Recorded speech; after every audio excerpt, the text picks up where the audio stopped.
Hello guys, how are you? Welcome my channel JMD blogs. मैं काफ़ी दिन हो गए, बस तबीयत ठीक नहीं थी इसलिए वीडियो नहीं बना पाई। आज थोड़ी तबीयत ठीक है तो मैंने कहा चलो आज एक कहानी और सुनाते हैं बच्चों को, क्योंकि बीरबल की कहानियाँ तो इतनी हैं कि सुनाते चले जाओ, कभी कम नहीं होंगी और कभी ख़त्म नहीं होंगी।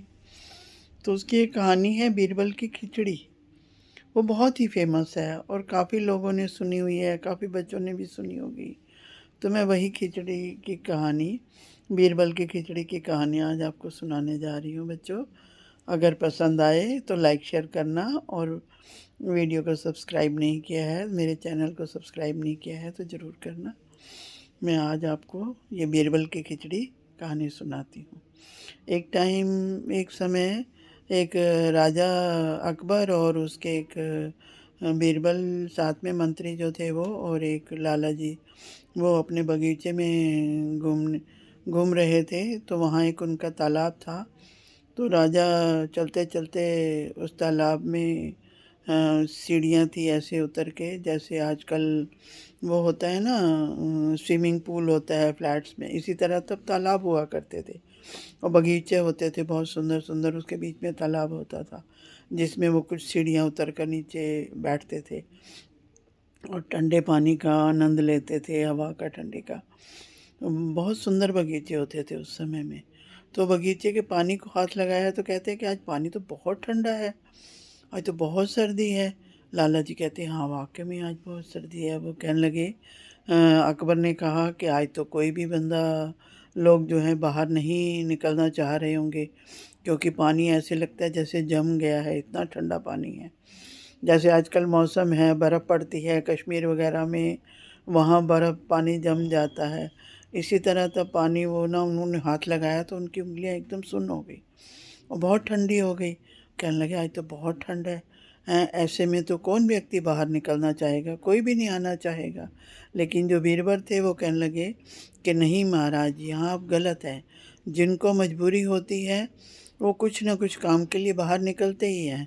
तो जिनको घर में कुछ कमाना होता है या जिन कुछ पैसे चाहिए होते हैं, तो वो तो घर से बाहर, चाहे ठंड हो चाहे कुछ हो, निकलते ही हैं घर से बाहर। कहते अच्छा ऐसा भी हो सकता है। तो मैं बीरबल आपको ये ड्यूटी देता हूँ कि आप आज ही, अच्छा ये बताओ कि क्या कोई व्यक्ति कुछ अशर्फियाँ पाने के लिए इस ठंडे पानी में सारी रात खड़ा हो सकता है? कहता बिल्कुल हो सकता है। ऐसा बहुत से व्यक्ति मिल जाएंगे जो कि कुछ अशर्फियाँ आपसे पाने के लिए इस सारी रात इस ठंडे पानी में खड़े हो जाएं। कहते अच्छा तो आप ऐसा, मैं आपको मतलब आज ये कहता हूँ कि आज शाम तक ही एक ऐसा बंदा ढूंढ के लाओ कि जो सारी रात पानी में खड़ा रहे। तो वो क्या करते हैं, बीरबल जी कहते हैं ठीक है मैं ढूंढ लाऊंगा। तो शाम होते तक, जब शाम को राजा जी का दरबार लगा, तो बीरबल ने कहा कि मुझे ऐसा व्यक्ति मिल गया है जो सारी रात पानी में खड़े रहने के लिए तैयार है। उसने फिर बुलवाया उनको, गंगाराम जी उनका नाम था। वो अंदर आए, कहने लगे क्या तुम इतने ठंडे पानी में सारी रात खड़े हो सकते हो? तो उसने कहा बिल्कुल हो सकता हूँ। तो राजा ने कहा कि मैं आपको 10 सोने के अशर्फियाँ दूंगा। तो कहते चलो ठीक है, इसको वहाँ और इसको निगरानी, मैं नहीं मानता कि तुम ऐसा कर पाओगे। ऐसा ना हो कि ये आपकी आखिरी रात हो, आप कहीं सुबह तक कुछ हो ना जाए आपको। तो 2 सिपाही उन्होंने निगरानी के लिए वहाँ लगा दिए। तो वो जो है गंगाराम जी पानी में उतरे, और पहले तो उनको बहुत ठंड लगी, शरीर सुन्न होने लगा, बहुत ठंडा था पानी। फिर उन्होंने भगवान का नाम लेना शुरू किया, और वहीं जो बगीचा था उसमें एक लाइट लगी हुई थी, एक पोल था, पोल के ऊपर एक टेबल लैंप लगा हुआ था। तो उनका क्या हुआ कि उनका ध्यान उधर गया, और सारी रात वो उस दिए को, उस लालटेन को देखकर भगवान का नाम जपते रहे, और जपते जपते सुबह हो गई। जब सुबह उनको दरबार में लाया गया तो वो कहने लगे मैं मान ही नहीं सकता कि तुम ऐसे पानी में खड़े रह सकते हो सारी रात।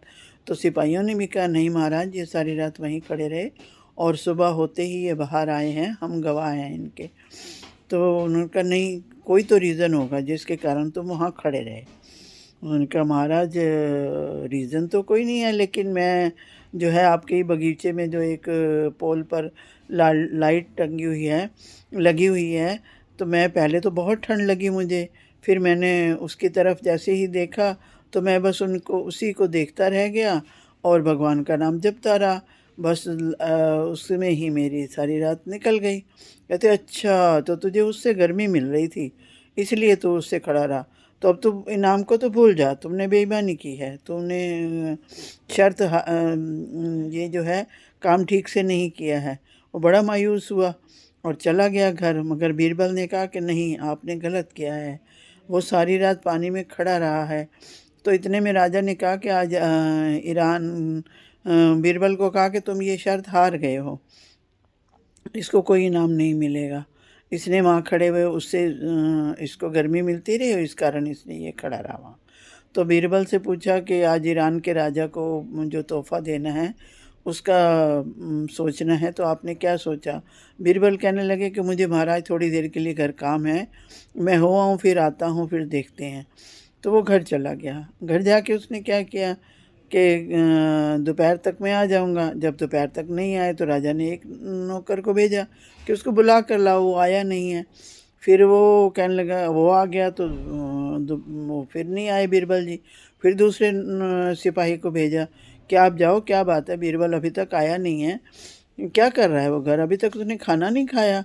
तो वो दूसरा भी कहने लगा सिपाही कि नहीं महाराज, वो अभी खाना बना रहे हैं, कहते हैं जैसे ही खाना हो जाएगा मैं आ जाऊंगा। फिर वो राजा कहने लगे कि नहीं, इतनी देर तो नहीं लग सकती। फिर वो राजा खुद ही चल पड़े उसके घर। जाके उसके घर पहुँचे तो उसने वेलकम किया, राजा किया, सम्मान किया और अंदर बुलाया। और राजा ने देखा कि एक ऊंची सी लकड़ियाँ टांग टांग रखी हैं, डंडियाँ, और उसके ऊपर एक हांडी टंगी हुई है और नीचे अग्नि जल रही है। काफ़ी मतलब 8-10 फुट ऊंची जो है उसने ऐसे डंडियाँ रखी हुई थी, सो उसके ऊपर उसने हांडी टांगी हुई थी और नीचे धरती पर अग्नि जल रही थी। कहते बीरबल ये क्या है? बीरबल कहते मैं इंतज़ार कर रहा हूँ, मेरी खिचड़ी बना रहा हूँ, अगर वो पक जाए तो मैं खा के फिर आता हूँ। और राजा ने कहा कैसा तुम मूर्ख हो क्या, तुम्हारा दिमाग नहीं है, तुम्हें इतनी अकल नहीं है कि इतनी दूर अग्नि अगर हांडी के साथ नहीं उसको गर्मी देगी, नज़दीक होगी तो गर्मी देगी, और गर्मी देगी तभी पकेगी ये हांडी में से खिचड़ी। तो तुम ऐसे कैसे कह सकते हो कि खिचड़ी इतनी दूर में हांडी में पक जाएगी? कहते राजा जी आपका जवाब इसी में है, क्योंकि अगर मैं ये अग्नि नीचे है और हांडी ऊपर नहीं पकेगी तो वो लड़के उस गंगाराम को कैसे इतनी दूर वो लाइट से उसको सेक मिलता, राजे को सारी रात खड़ा। ओहो! राजा कहते मैं हारा तू जीता। चलो उसको बुलाया गया और फिर उसको अशर्फियाँ दी गई और बीरबल को भी इनाम दिया गया। ये है बीरबल की खिचड़ी, जिसके बहुत ही अच्छी एक शिक्षा मिलती है कि अग्नि जो है, अग्नि के ऊपर बर्तन होगा तभी कुछ खाना पकेगा, ना कि 10 फुट ऊंचा होगा तो पकेगा। तो ये बीरबल की खिचड़ी बहुत ही मशहूर है। सबक अगर सीखना चाहें तो हमें इससे बहुत कुछ शिक्षा मिलती है। थैंक यू बच्चों।